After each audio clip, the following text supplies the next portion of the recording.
വാട്സാപ്പിൽ നമ്മൾ അബദ്ധത്തിൽ ഡിലീറ്റോ ക്ലിയറോ ചെയ്ത ചാറ്റുകൾ എങ്ങനെ റിക്കവർ ചെയ്തെടുക്കാം എന്നതിനെക്കുറിച്ചാണ് പറയുന്നത്.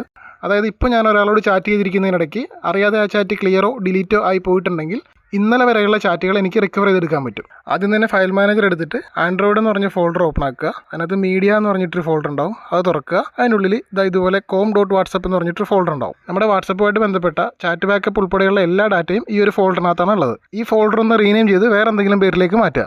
ഞാനിവിടെ com.whatsapp എന്നതിൻ്റെ കൂടെ ന്യൂ എന്നുകൂടി ആഡ് ചെയ്ത് റീനെയിം ചെയ്തു. ഇനി നമുക്ക് വാട്സപ്പിൽ ചാറ്റ് റീസ്റ്റോർ ഓപ്ഷൻ വരുന്നതിന് വേണ്ടിയിട്ട് വാട്സപ്പ് ഒന്ന് റീലോഗിൻ ചെയ്യണം. അപ്പോൾ ലോഗിൻ ചെയ്യാനായിട്ട് ഒന്നെങ്കിൽ വാട്സപ്പ് നമ്മൾ അൺഇൻസ്റ്റാൾ ചെയ്ത് റീഇൻസ്റ്റാൾ ചെയ്യണം, അല്ലെങ്കിൽ വാട്സപ്പിൻ്റെ ഡാറ്റ ക്ലിയർ ചെയ്യണം. ഇത് രണ്ടും ചെയ്യുന്ന സമയത്ത് com.whatsapp എന്ന് പറഞ്ഞ ഫോൾഡർ ഡിലീറ്റ് ആയി പോകാൻ ചാൻസ് ഉണ്ട്. അങ്ങനെ ഡിലീറ്റ് ആയി പോവാതിരിക്കാൻ വേണ്ടിയിട്ടാണ് നമ്മളത് മുന്നേ റീനെയിം ചെയ്തത്. അപ്പോൾ റീനെയിം ആയെന്ന് കൺഫേം ആക്കിയതിന് ശേഷം മാത്രം വാട്സപ്പ് അൺഇൻസ്റ്റാൾ ചെയ്ത് റീഇൻസ്റ്റാൾ ചെയ്യുകയോ അല്ലെങ്കിൽ ആപ്പ് ഇൻഫോയിൽ പോയിട്ട് ക്ലിയർ ഡാറ്റ കൊടുക്കുകയോ ചെയ്യുക. എന്നിട്ട് വീണ്ടും നമ്മുടെ ഫയൽ മാനേജർ എടുത്തിട്ട് ആൻഡ്രോയിഡിൽ മീഡിയയിൽ com.whatsapp ന്യൂ എന്ന് പറഞ്ഞ ഫോൾഡർ പോയിട്ട് റീനെയിം ചെയ്ത് പഴയ പേരിൽ